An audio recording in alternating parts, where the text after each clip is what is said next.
All right, ladies and gentlemen, Victor is about to come on and absolutely blow your mind. He's totally taken a different approach to business and bringing things back to the roots of us, of spirituality, of life, and the meaning of life. And we're going to dive into that. Before that, we're going to talk about the sponsor message. If you are an influencer, you want to get your message out to the world, you want to really clarify your purpose, you want to expand your presence, and you want to develop a platform to get that message out to the world, send me a message. I love helping people start their podcasts, and it's a blast, and we've done a number of people already. So send me a message, chris@beyourgps.com, and let's rock it. Next up is the iTunes review of the week. I'm going to pop that up on the screen, and it is by Esperant. And Esperant says, I appreciate everything that is expressed and conveyed when I listen to Becoming Your Greatest Possible Self with Chris Burns. It helps me to go a step forward toward greater success and a path of enlightenment. Thank you so much, Esperant. I appreciate you. If you want to give us a review, go to beyourgps.com/iTunes, and you can give us a review there, or search Becoming Your Greatest Possible Self on the iTunes store, and you can give us a review like that. Again, thank you so much in advance for doing that. I appreciate you. So, we're going to introduce Victor here in just a second. And before that, make sure you grab a pen, grab a piece of paper, be ready to take notes, because this guy is going to share the gold. He's going to bring the wisdom, the life wisdom. And you may not even necessarily need the pen and paper. You just need to take action on these things. That's the most important part. Go take action on these things. Have a conversation with Victor. See how he can change your life. Let's introduce him. We'll bring him on the screen. Make sure you stay through all the way till the end, because you never know what one idea can transform the rest of your life. Let's introduce him. All right. Victor inspires clients to be their best, both personally and professionally, and he is on a mission to challenge people's conventional thought processes and empower each person to find improved ways to live. His greatest pain, being the death of his mother at an early age, turned into his insatiable hunger to help. He channeled this pain and created Zen Stoic Mastery, which combines the timeless philosophies of Zen and Stoicism. He strives to help people perform at their best and become the masters of their own lives. He has the unique privilege to simultaneously coach 80-plus business-owning clients at a time while speaking at conferences and running custom-tailored trainings for several real estate, financial, and legal offices. This guy is on fire, including conducting a communications training for Marriott International's entire Latin American and Caribbean division. Wow. He was also ranked as #1 in quality assurance as one of the largest coaching platforms in the world. And we're blessed to have him here with us today. Victor, are you ready to rock the house, my brother? Oh, yes. Oh, yes. Oh, yes. Here, awesome. Dude, you are now live on Becoming Your Greatest Possible Self. Thank you for being here. Thank you for showing up and just, dude, what you've done in your life so far. And I'm sure what you're going to continue creating. This is just the beginning, man. So I totally acknowledge you for who you're being and how you're showing up in the world. Super powerful, dude. Thank you. Thank you so much. I'm honored to be here. Honestly, I've been watching a few of these, episodes here and there on your podcast every Wednesday, and it's really awesome the setup that you have. So I'm really honored to be here. I think it's like white glove treatment that you're giving the audience here with your setup. So I love it. Yes. Awesome, man. Well, I appreciate it. Let's dive right into the theme of the day, which is master your message. So Victor, how does this concept, this theme of master your message, how has that shown up for you in your life, man? So mastering your message, the way that it's shown up, and I apologize, I keep fixing this. I got wrestler ears, so my headphones are just not agreeing with my ears today, so I apologize about that. But mastering your message is, at least for me, the way that I've kind of narrowed it down to being able to understand it and compartmentalize it, because again, we go through so many experiences in life that it's really difficult sometimes to hone in on that. Yeah. So I have a filter of 3 that I've created. Now, when it comes to your message, the way that I like to think about it is like this. First of all, what is useful? What do you have skill-wise that is useful to others? Because if you're going to be giving a message, you're not doing this just for yourself. So it's something that is useful and useful to the people around you. Mm-hmm. The second tier there of that filter is what is meaningful. What can I do that is meaningful to other people? And then thirdly, what brings me joy? Because if it's not bringing you joy, you're not going to want to continue doing it forever. Yeah. So when it comes to your message, it's who you are, right? You are the message of your life. So Dude, I love that's it. I essentially love it. where I come from on that one. That's awesome. I love the joy aspect as well, because like if so many people think I just got to go work my butt off, that it's been this kind of transactional mindset of just go work and then you'll get in return. It's like, well, the best way to activate that law of abundance and prosperity is to be fulfilled doing what you're doing, having Yes. meaningful work that you're good at doing, and that might take time to really develop those skills and capacities and abilities. And the joy is such a critical component of it. Finding the gratitude, waking up and being grateful and enthusiastic and excited to go do that, because that's really, when you're working with someone, that's who everyone wants to work with. Someone who's happy, someone who's positive and inspired, doing what they love to do. Yes. Yeah. Yeah. Somebody who ultimately invigorates others with their energy, Yeah. emotionally, the way that they conduct themselves overall. And what Yeah. I've learned is that, and this is something that I've always heard from Gary Vee, and it really stuck with me, especially with my brand Zen Stoic Mastery, where I teach people ultimately to love the process of what they do. And that's where that joy part comes in. Yeah. Because if you're not loving the process, then you're not really living. And essentially, what I mean by that is we don't live in our achievements and goals. We don't live in those moments, right? Those happen few and far in between, maybe every few weeks, few months, sometimes even every few years, depending on the nature of the goal. What you do live in is the day to day. You live in the process. So if you can't love that, then you're not loving your life or having the level of gratitude that you could have to have a more meaningful and fruitful life. Yeah, I love it, man. The Power of Now, right? Eckhart Tolle, that book was such a revelation to me, to really just like be in the present moment. I'm sure you really dive into that with your clients too. So tell us a little bit more about Zen Stoic Mastery and what you're out to achieve and create with that brand and with your clients and community, man. Yeah, absolutely. So Zen Stoic Mastery, like you were saying in the beginning with my intro, it was started out of the inspiration of actually the greatest pain of my life, which was the death of my mom. And my mom, she gave me a lot of tools in the short amount of time that I had with her, even though I was only 7 years old when it happened. But who she was taught me a lot about how to treat others, how to leave an impact. So Zen Stoic Mastery ultimately aligns with the philosophies of Zen and Stoicism, which of course have been around for a long time. And the mission with that is to help people to understand how to live in the present moment with an acknowledgement and appreciation of a potential future, and being able to guide their inner voice with logic, rationality, and reasoned choice. So really thinking through things, not just going off of our emotional impulses, but doing things because we put some real thought and purpose into them. And so ultimately what we do with Zen Stoic Mastery at the current moment is we have a podcast called the Zen Stoic Podcast. It's usually on every day. We're skipping this week, coincidentally, but I'm here with you. But yeah, essentially on the Zen Stoic Podcast, we talk all things Zen and Stoicism, and to help people solve everyday challenges. Because although these philosophies are 2,000 years old, we have the ability to make them relevant and resonate with people today with everyday challenges that they might have.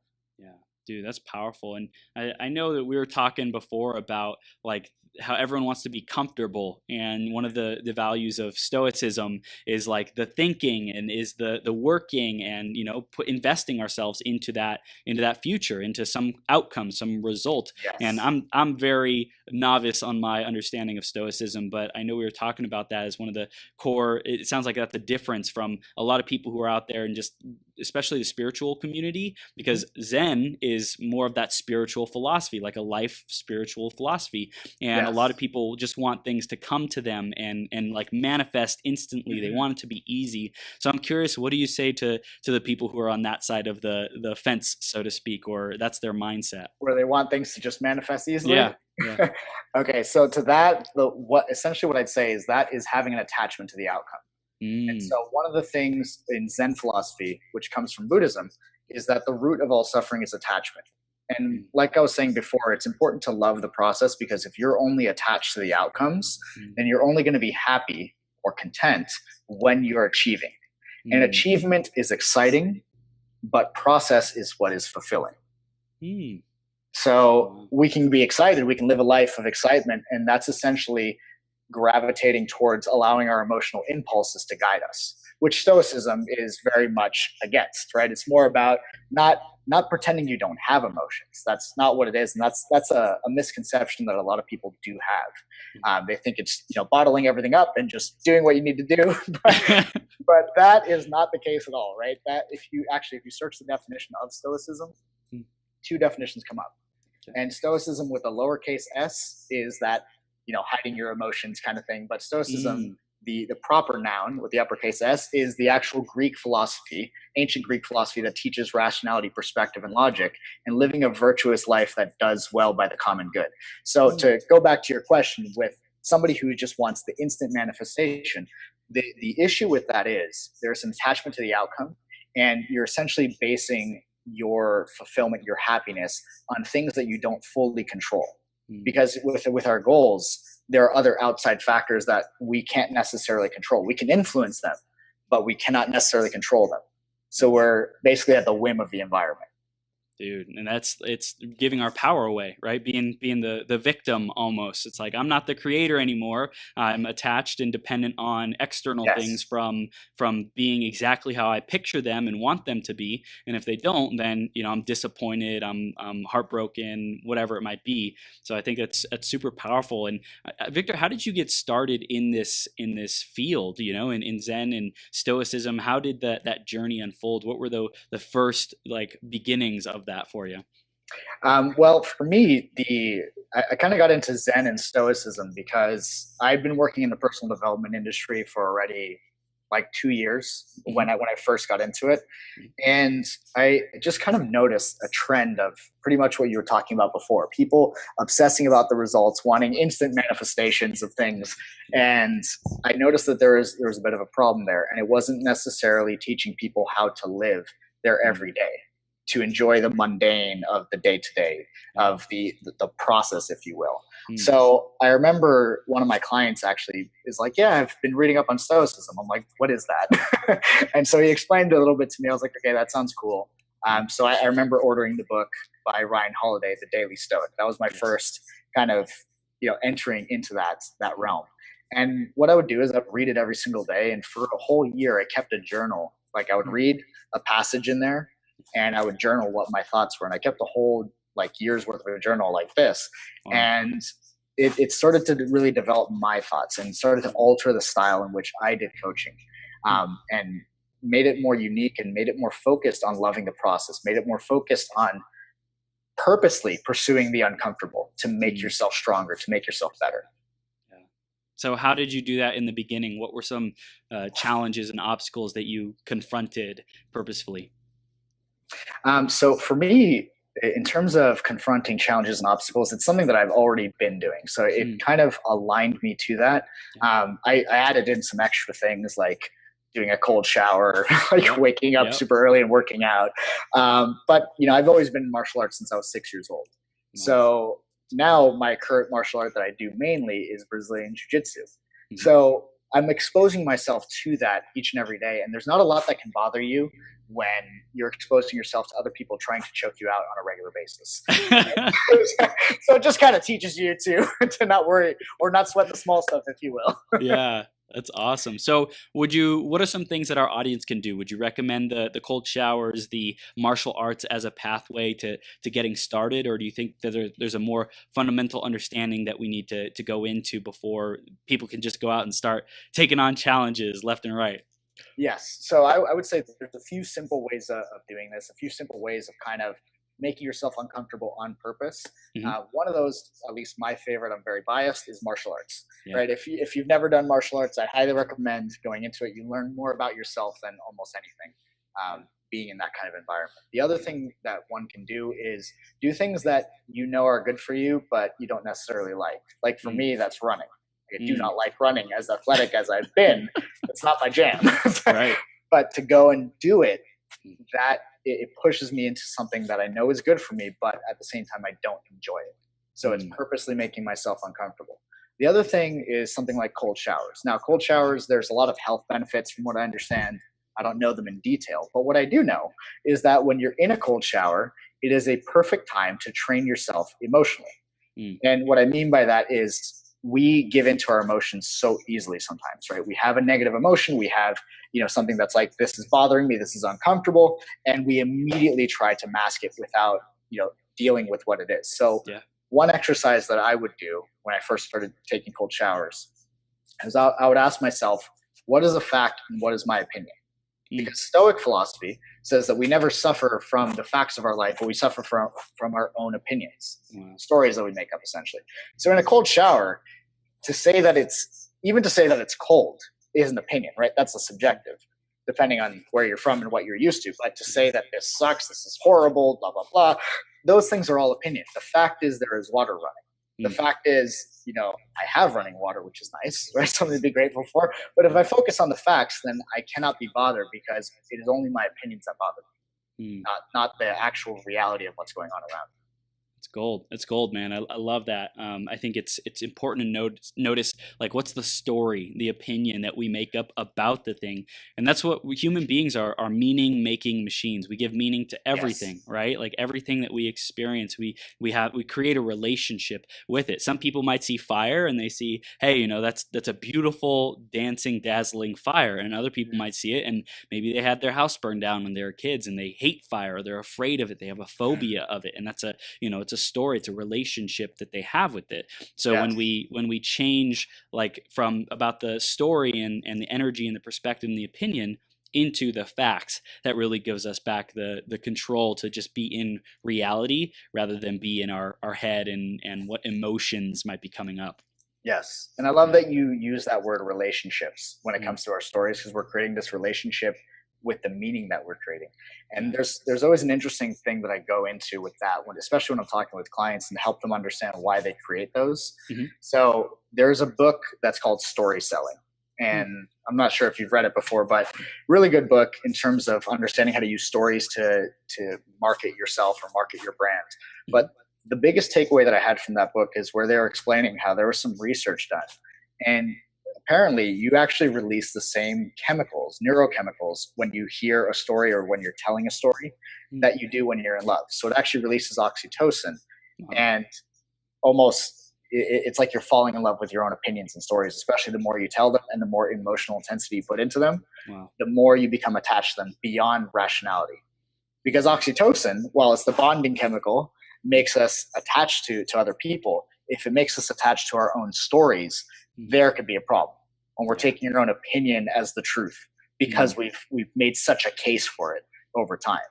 Yeah. So, wow. So it's like almost mastering the ability to release it at will and not by default, not circumstantially, right. and when you said about getting in cold showers, one thing I would do is there's a technique called reframing. I'm sure you've heard of it in NLP. Yes. It's like reframing the meaning, the story, right? And when I would jump into a cold shower, other people might say, oh, this sucks, it hurts, it's difficult, I don't want to be here, it's uncomfortable. I would get in there and I would say, this is energizing, this is rejuvenating, this is like, I'm on fire, let's go, energy, energy, energy. And I would just get so amped up because it's intense, it's freaking intense. The water is intense. That's the meaning I gave it. Some people might say, this is nothing, it just rolls off my back, and it's a practice of being calm and collective, but I chose to say this is energy. So it's like I chose to reframe it in that way, and we all have the ability to do that however we want.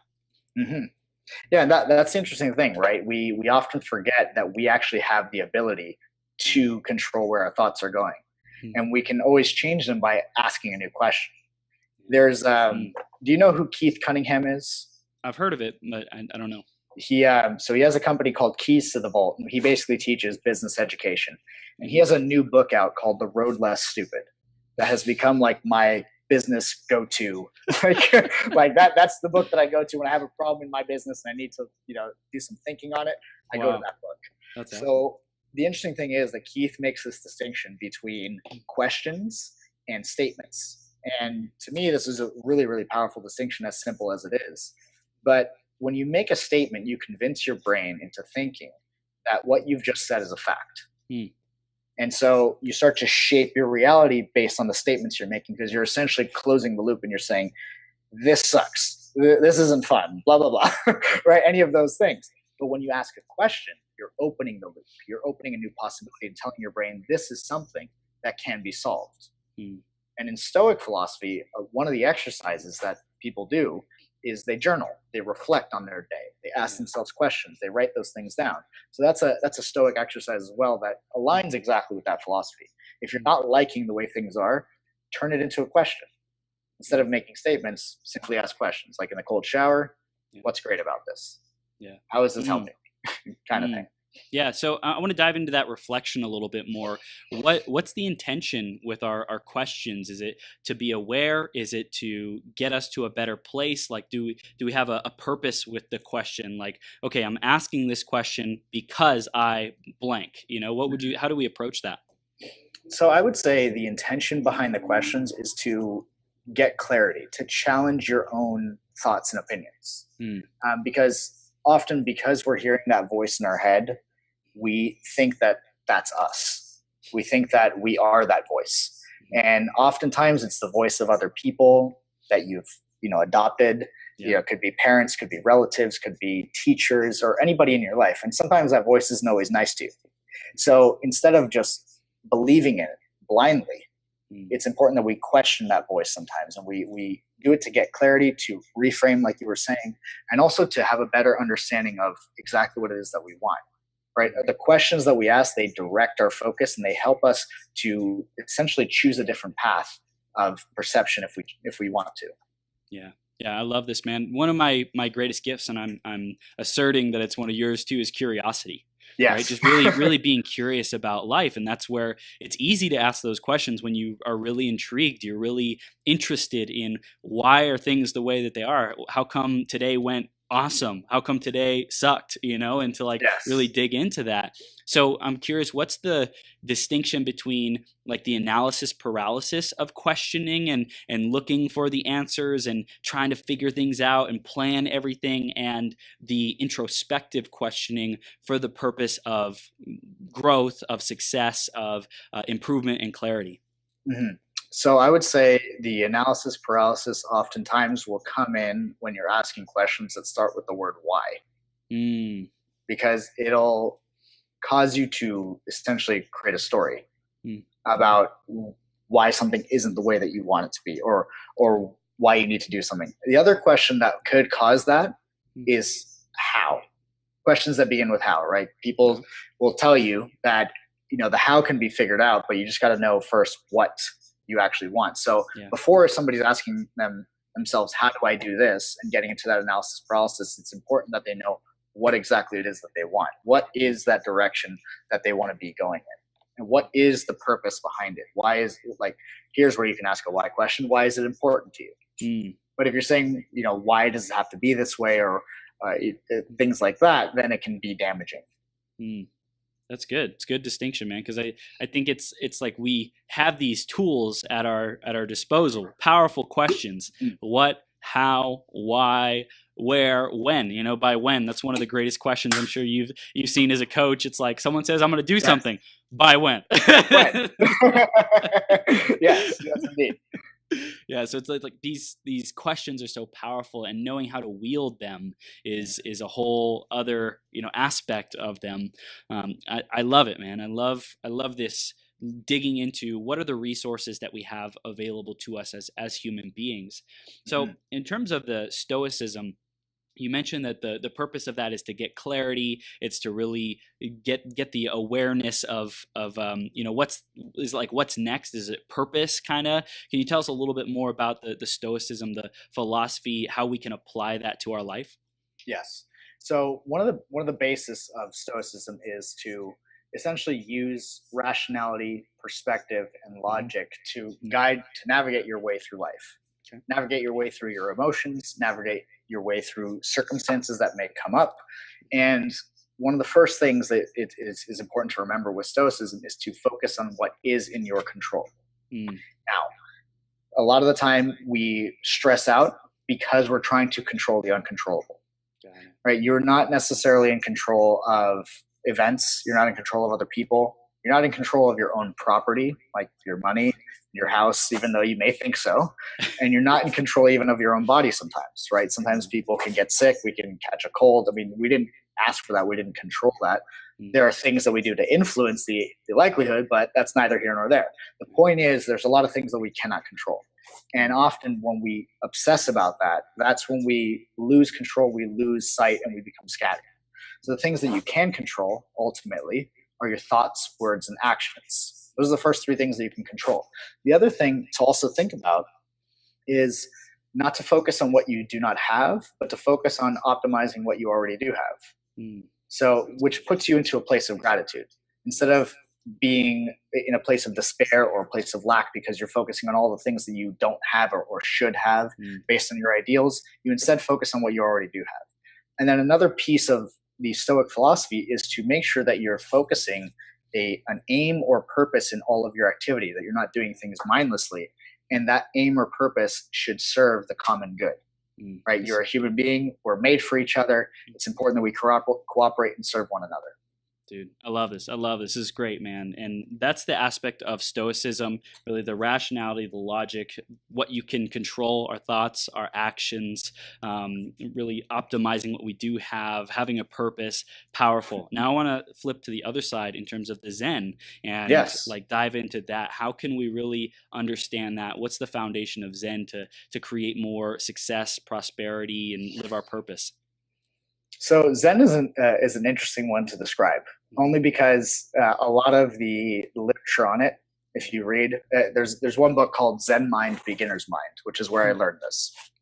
And in that book, the interesting thing that they do when they're describing Zen is that if you attempt to describe Zen or define it, you end up diluting the meaning of it because it is a direct experience. It's not necessarily a philosophy. And if we're going to put it as simple as possible, Zen is present, is living each moment fully in the present. And when you're in Zazen meditation, which is just a seated meditation in a lotus position, it is about just being completely present and there. And so to understand Zen is to understand the self, and to understand the self is to forget the self. And that is a quote from the great Zen master Dogen Zenji, which essentially when you're in that meditative state, you forget the awareness of there is a Chris meditating right now. You're just present versus, thinking to yourself, I'm meditating. Like that goes away when you're fully in the present moment. So would you say the being present is tuning into your senses and like what you see, feel, hear, and touch? Like, is it paying attention to those? Is it not thinking about them, but being aware of them? Like, what's the connection with our thinking process and understanding what we're relating to? We talked about relationships earlier. Our environment where we're constantly relating to it. How is being present similar to that or different than that? So the interesting thing with that is that when we are fully present, essentially you're transcending thinking. So the interesting thing about combining Zen and Stoicism is that Stoicism is really focused on rationality, whereas Zen focuses on transcending rationality and going into like the nothingness of your meditative state. So this was, I'm sure this was a bit of a challenge in terms of combining them at first, but what I really like to look at is that present state where we forget this idea of ourselves. Zen talks about this idea of non-self, where we're not attempting to relate ourselves to the environment, because essentially what that starts to create is the attachment, right? It starts to create what is called the gaining mind, where we are doing things, but we're doing it because we want something. And that attachment is what is the root of suffering. So naturally, it's going to be very difficult to do this perfectly, but it's a matter of being mindful. It's a matter of coming back to that presence. So one thing that I advocate for with Zen Stoicism is something that I call meditative activity. It's not necessarily meditation, but it's any activity that you do that brings you into a meditative state. And so a fully present state, if you will. So that could be different for everybody. For me, that's martial arts. Like all I'm focused on when I'm there is what's going on in front of me. I'm not even thinking thoughts. I'm simply responding with my body, responding to the moment. So that puts me into that meditative activity. For some people, it's painting. For others, it's music or building something or crafts, anything like that, right? But anything that puts you into that present moment where you just forget the idea of yourself for a moment. Yeah. Dude, I love it. I love it. So I love how you said the gaming mindset. That's been a huge part of my life, right? Like video Mhm. games and always wanting Oh to no, get to the gaining with an N. gaining. Yes, Oh. gaining mindset. But I like the gaming mindset too. But it's That's good. still, it's still, to get gaining is like to get to a purpose, right? To get to an end, Yes. and the gaming is like to get to an end, to be the best, like to complete the game, right? And for me, I was always in this mindset of I am achieving. I'm doing this to achieve because Mm, that was the mindset. Like I put in X results, I go beat X monsters, I solve X puzzle, I get to the next level, I get to the result, I win, I'm the champion, yes. whatever it might be. So there's always this Mm, process of getting to something because that's how video games train you. And I love it's yes. gaining It is mindset to actually very similar, and you right. just reminded me. Yes, yes, you just reminded me of a powerful lesson that came out of that recent movie, Ready Player One. Did you watch that? Yes, it was so good. Such a good movie, and Yes. the last Easter egg in the movie Mm, you couldn't find by beating the game. right. It was about getting lost and just playing. Wow. And that's how it came up. So if those of you who are listening, if you have not seen Ready Player One, go watch that movie. It's a Mm. game changer, no pun intended. It's great. It's great, and Yes. that's like really what we have this capacity of evolution. Becoming our greatest possible selves. And you're working with business owners. I want to hear, Victor, how do you tie this in with these business owners to really help them expand and grow and be more successful? Tell us a little bit more about that. Yeah, so a lot of what I work on with business owners, I don't necessarily do consulting and telling them what to do with their business to grow it. Right. What I mainly work with is the owner's mindset, Mm. right? How they're dealing with their emotions moment to moment. Are they spending their energy in the right places at the right times? Mm.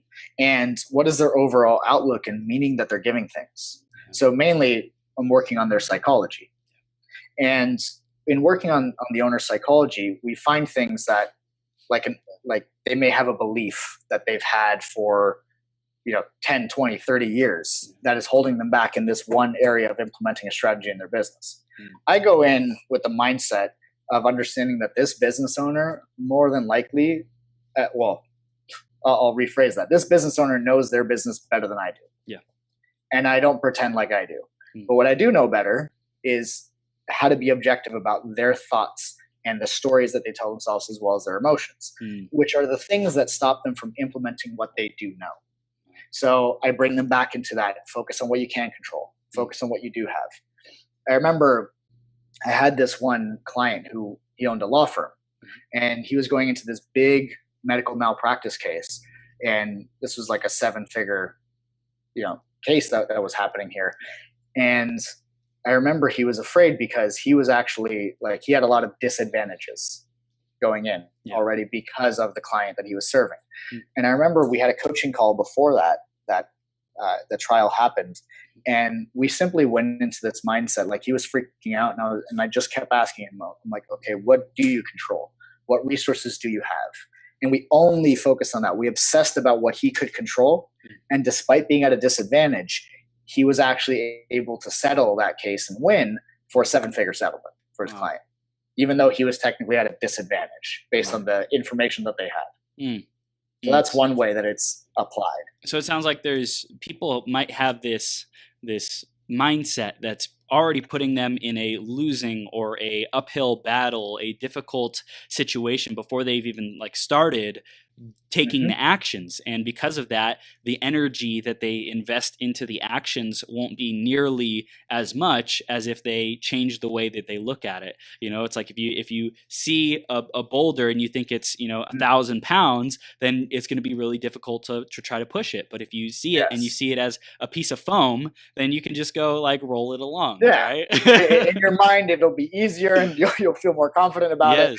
Yes. And it's, I mean, like you were talking about gaming, Yeah. right? If you're going into a game where you're playing against other opponents, Yeah. if you're playing their game and focusing on what they're doing and what you don't have, you're not going to play very well.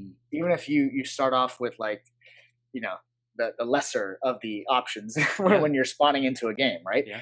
If you focus on what you do have and being resourceful with that, there's a much better chance that you can influence the other player, or you can influence the direction of that game. You can't control it, but you can influence it. And you only gain influence when you focus on the things that you can control. Yeah, yeah, and there's another example of a group of teachers are told that their students are some of the brightest students in the school district, and they're special and they get to train these students. And then another group of teachers are told, these are some of the worst students in the school district, but you got to do something with them. You got to train them to get through their class. And like at the end of the school year, the teachers who were told that your students are brilliant and geniuses, of course they did better. They treated them as geniuses, so they succeed and had higher grades. And the teachers who were told that your students are, they're failing and they're troublemakers and all these things, that's who they saw the students as. So that's what the results ended up being. And it's like, we're so powerful at casting a vision of the things and the people around us. And it's important to be aware of that, because if we're not, then we could be sabotaging things without even knowing it. Yes, most definitely. That reminded me, do you ever watch Joe Rogan's podcast? Yeah. So there was an episode where he had Guy Ritchie on there, who, for those of you who don't know him, he's a famous filmmaker who created movies like Fight Club, Snatch. He created the most recent Aladdin movie, and that's coming out in May. And he was explaining his philosophy there on that podcast. And one of the things that he was talking about is how there is an inner world of energy and there's an outer world of energy. Yeah. One's real, one's false. And the outside world is essentially everyone trying to tell you who you are or how you should be. So it's like in that example, telling the kids that they're troubled or versus telling them that they're gifted, right? That's the outside world telling you who you are and how to be. The internal world is you telling yourself who to be. And that's the real voice. But a lot of the time that voice gets drowned out because we're, taking in blindly all the conventions, all the rules, and all the assumptions that people are giving about how we should be or anything like that. So when we listen to that outside world consistently, it becomes very noisy, very distracting, and we don't get to actually hear that inner voice within ourselves. Yeah, it's incredible. My business partner's been talking to me a lot about this. He asks me, "Are you coming from your inner world or your outer world?" It's like, yes. It just gets me grounded and centered. It's like, damn it, like I'm not being powerful. I'm not being grounded, centered, and how would I create this situation if I remembered that I was the infinitely powerful creator that can show up in this situation and see things however I want? What would I choose? What would I create? And it's just so powerful to have that, reflected back into us. And I'm sure you have people around you who are constantly empowering you and uplifting you and reminding you, because this is who you are. You defined, yes. I'm this Zen Stoic Mastery guy, and I'm building this brand. I'm igniting and building this movement. So like, I want people around me who are reflecting this wisdom back to me. Tell me more about that. How have you really surrounded yourself with people who have lifted you up? You've mentioned numerous podcasts and books, and it sounds like that's really important, who you surround yourself with. Yes, it's huge, right? Surround yourself with the right people, and which is one of the reasons why I also love what you're doing with this podcast, because you're bringing all these different voices and perspectives that are all here to lift other people up. Yes. As a simple way of putting it, if you will. So my first rule when it comes to who am I going to surround myself with is quite simple. It is, I surround myself with people who celebrate me, not people who tolerate me. So a lot of the time, the way that we want to be is not necessarily tolerable to another person who has opposite values. So if you find yourself being around people who are just kind of tolerating your existence versus celebrating the authenticity of who you are, you probably want to distance yourself from that person. Yes. The other thing that I also think about, or one gauge that I have, is, and you can test this for yourself as well, how much of myself can I be around this specific person, and how much of that do they openly embrace and accept? And if the answers to those questions are not too much, once again, you may want to distance yourself from that person. Because at least what I've noticed is those who attempt to bring you down are often afraid to be themselves. And so they want you to be afraid to be yourself, so they don't feel so alone. Yeah. So It's like the pretzeling, right? People like pretzel and they try to be someone to everyone, right? Like, I want to be this person to you. I want to be kind and nurturing. And then to you, oh, you want to be tough and aggressive. So I'm going to be that to you, yes. you know? And it's like, just be you. And I think Mhm. that's one of the biggest problems or challenges that people have in this lifetime is, who am I really? What do I stand for? What am I here for? What are the values that I want to live into the world? Yes. And interestingly enough, part of what you're saying there, where it's important to understand, is that this idea of being ourselves, Yeah. especially when other people are trying to drown that out, Mhm. is a lot of what the title of this specific episode was, like how to channel your pain. Yeah. The common thing that we all share is that we all experience pain in our lives Mm. in some way or another. And if we're experiencing pain, a lot of people, they'll experience it. It's a negative emotion. What do I do with it? I got to get rid of it. So either they'll try to numb it away with substances or bad habits, like sitting around watching TV and just, going numb, Yeah. or they'll even try to throw that pain at other people Mm. in an attempt to release it. So it's not that somebody's trying to discourage you because it's a personal thing. They're trying to get rid of their own pain. Mm. But then you have that select group of people that take the pain of their past, the problems that they've had, the challenges that they've had, and they channel it into solving a problem, not just for themselves, but other people.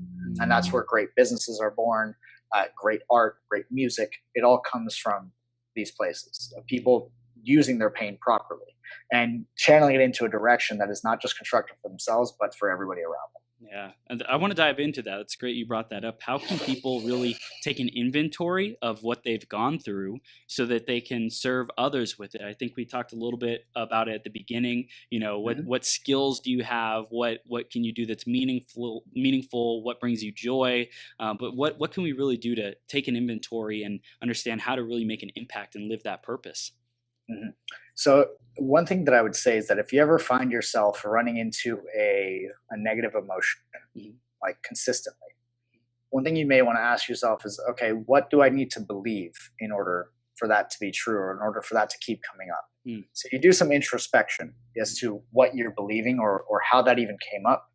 And a lot of the time, for some people, it's pretty obvious. Like they have a painful memory in their past that is stopping them right now.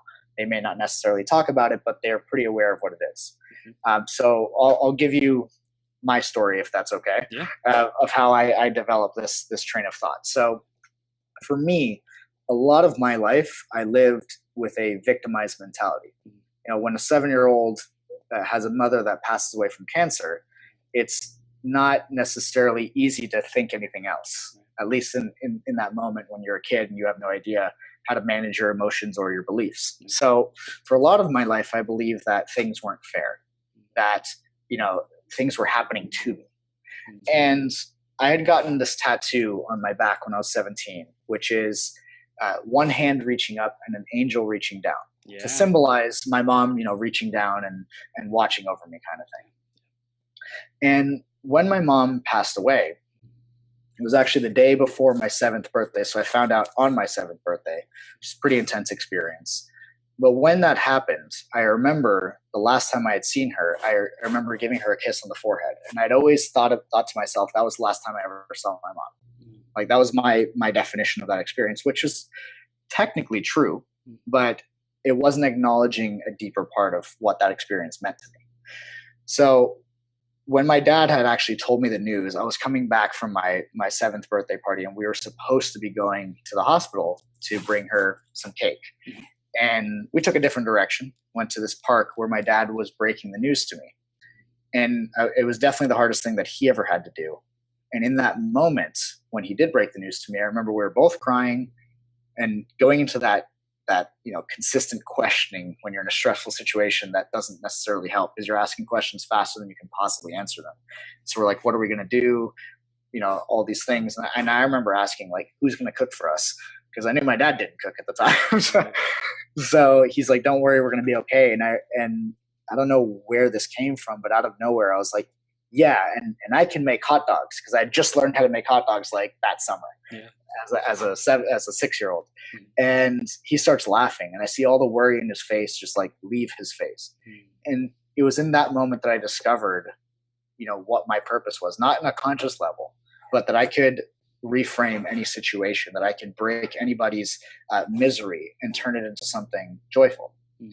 And so following that, right, like that was the actual memory of what happened. But years later, when I was in my early 20s, I think I was 22, I was going through this meditation where I was going back into one of my earliest memories.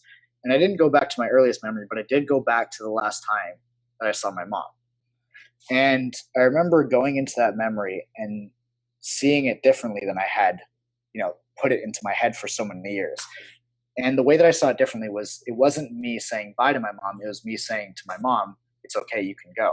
Mm. So the tattoo changed its meaning to not her reaching down, but me letting her go out of her suffering. And so when I started looking at things like that, I started becoming the source of what was great and what was bad in my life. Mm. And it was up to me to correct it if I chose to. And it took me out of that victim mentality, and it made me say to myself, okay, well, if I went through this, there must be many people who go through it. So let me channel it and help people to understand how to navigate those emotions, how to navigate the stories that they tell themselves and the beliefs. Mm. And that is where the coaching was born, and then Zen Stoic, all came out of that. That's incredible, man. And I hear in that moment where you got your dad to smile, and like you said, the color was brought back to his face, and you're just able to shift his world, shift his reality, because of being there, being present, and contributing your joy, your genius, your presence, and your soul. That's who you are, is like saying, I'm going to be resourceful. I'm going to bring a solution to the table. I'm going to be a little bit funny even. You might not have realized it, but you're like, I'm just going to be me and contribute how I can, and I think that's something that we can all look at. Like, who can we just be so easily around people? How do we serve others? How do we support others in those moments of difficult times? What do people come to us for without even needing to do anything? We're just like magnets to it. And for me, like, I was always this problem solver, and like, I thought about strategies. I love taking apart computers and stuff like that, and that's why I love creating plans and helping people launch things, because it's like, that's a part of me. And so I think it's important for anyone who's listening or watching right now, like, if you haven't been taking notes, do it right now. Write down on a piece of paper, like, what's the gift that you can bring to the world that, like, you could do for the rest of your life without even getting paid, because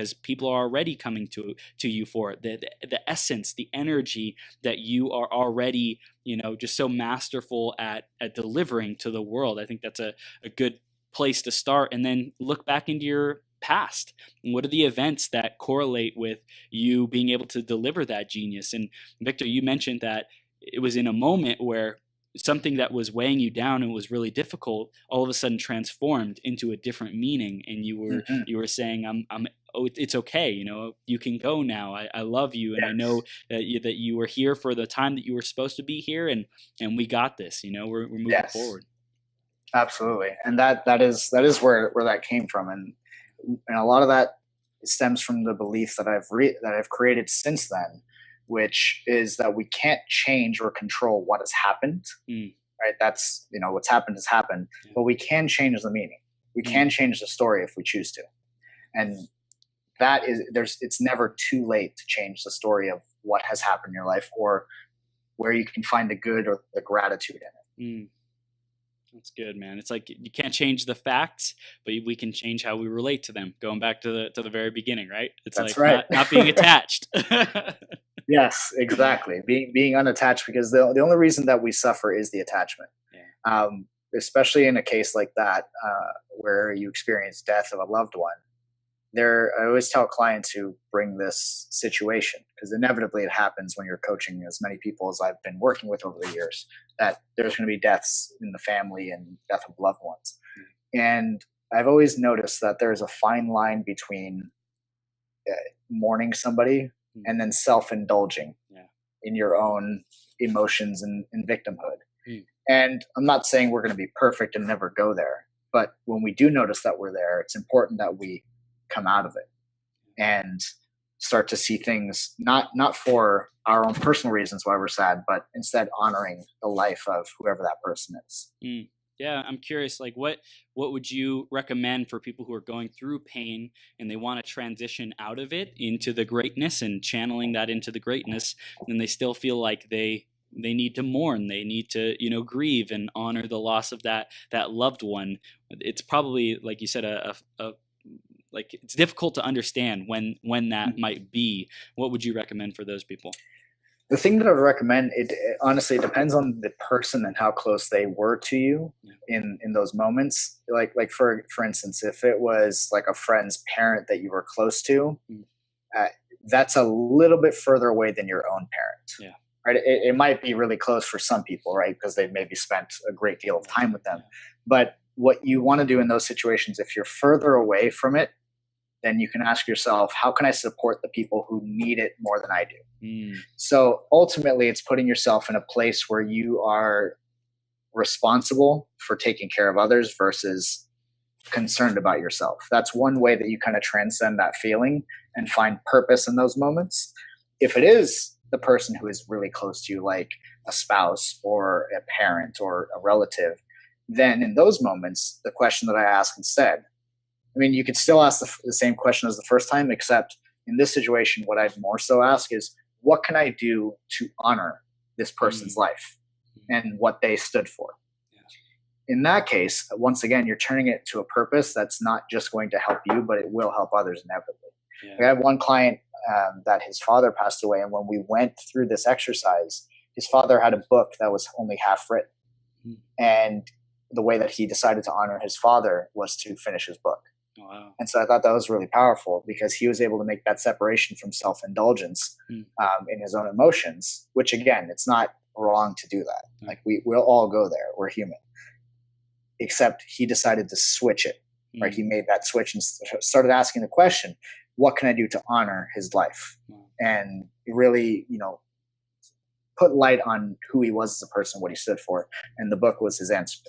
That's powerful. I love it. I love it, man. And I think there's also the balance of how do I express this emotion? I think a lot of people don't know how to express themselves and feel like heard or like get it out. They just try to stuff it down. You're talking earlier about Stoicism. It's not about just shoving down the emotions and being strong and pretending like nothing's there. No, it's like there's a healthy release of that, and I think it's like finding out whatever that cathartic release is, and then do it, and then like really switch into that gear of how can I honor this person. That's such a powerful question, man.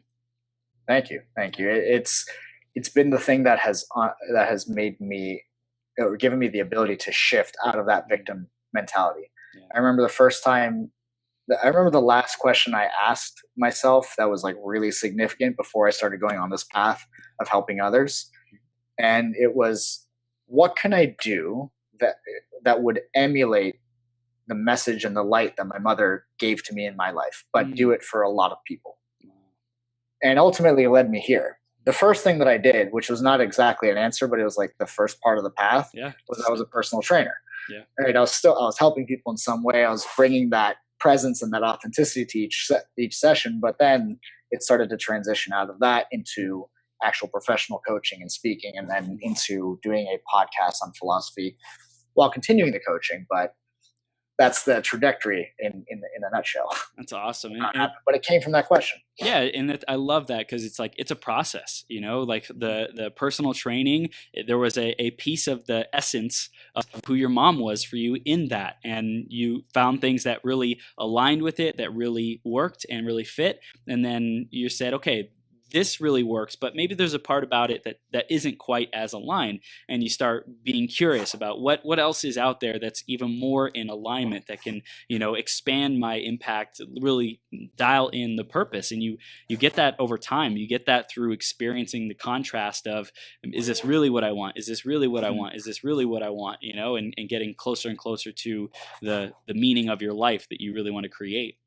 Yes, definitely. Yeah. It's awesome, dude. So this is incredible. Is there anything that you feel our audience needs to know about tapping into that pain to unleash their greatness, or anything else that we didn't cover about the Zen Stoic philosophy and way of showing up in the world? Well, I would say if you are feeling yourself going into an emotion consistently and consistently trying to drown it out, one of the things that is important to do is to reflect on that emotion. There's a phrase that I use with clients all the time, when they keep running into the same emotional state, that I'll tell them what you resist will persist and what is fully felt will melt. So it's just a fun little way for them to remember that. But to fully feel the emotion, one thing to do is to reflect on it. Now, I wouldn't do this in your head because you'll go through endless loops and like distractions and like different stuff that has nothing to do with the situation. So it's important to journal about these things, asking yourself things like, what was the deeper purpose behind this? What was the gift? And what you want to remember about asking questions is that if I ask a question like, what was the gift here? I have to already believe that there is a gift. So there is a belief embedded in the question. So I start asking myself, what did I learn here? What was the gift here? How can I use this to not only serve myself, but also serve the people around me? And that's where you start to find responsibility, which is a very powerful thing outside of your pain, right? It transcends you outside of the pain, because we can only feel that pain when we're completely focused and obsessed about ourselves, when we're attached to that idea of self versus detaching and focusing on a purpose that is outside of us. It's gold, man. This is gold. Victor, this is fire, man. I love these questions. I love you're a powerful coach. Like I can just tell, anything that people bring to you, you're able to transmute it and turn it into gold, into power, into progress. And I know our audience is wanting more. How can they learn more about you? How can they continue their journey with you, man, and get what you have to offer? Well, there's a few ways. So the first way is you can always like the page Zen Stoic Mastery to get updates on all the content that's going to be coming out. I also have a private group. The group is free. It's called the Zen Stoic Dojo. And that is basically where I'm going to be doing more Facebook Lives and exclusive content that is based on the questions of the members in the group. So that content essentially is tailored to the people who are members of the group. And also in the group, there is a link when you join that is free Zen Stoic micro meditations, which are essentially these 5-minute long meditations that get you really into the present, and then you leave with a little bit of philosophy for the day to take with you. And there are different themes to it. Like one's gratitude, one is, meditating even on your own mortality, which is a concept of Stoicism called memento mori. That really helps you prioritize what's important. So there's all different kinds of meditations like that, and I'll be continuing to add to that. But that is free within the group to download. And you can also tune into the podcast, the Zen Stoic Podcast, which is on all platforms. It airs normally every day with the exception of this week. So there are over 30 episodes that you can catch up on if you haven't listened to yet. So you'll have time. I love it. I love it, dude. Well, hey, Victor, you are doing amazing things. Everyone who's listening, watching, go check out the Zen Stoic Podcast. There's going to be gold there, really diving into this life. How do you really live a fulfilling, meaningful, purposeful life? Victor, you are doing that in spades, man. You're absolutely showing up as a powerhouse, and really appreciate you being here, sharing with our audience how we can grow into our greatest possible self, especially with you, man. So really, really appreciate you and what you're doing. It's awesome. Awesome as heck. Thank you, Chris. Thank you. I couldn't agree more, and the feeling is mutual, brother. I appreciate you having me on here. This has been a blast. This hour has flown by. So I definitely look forward to doing more collaborations with you in the future, brother. Absolutely, man. Hey, have the best day ever, and we'll see you very soon, okay? You too. Talk soon. Take care. Bye.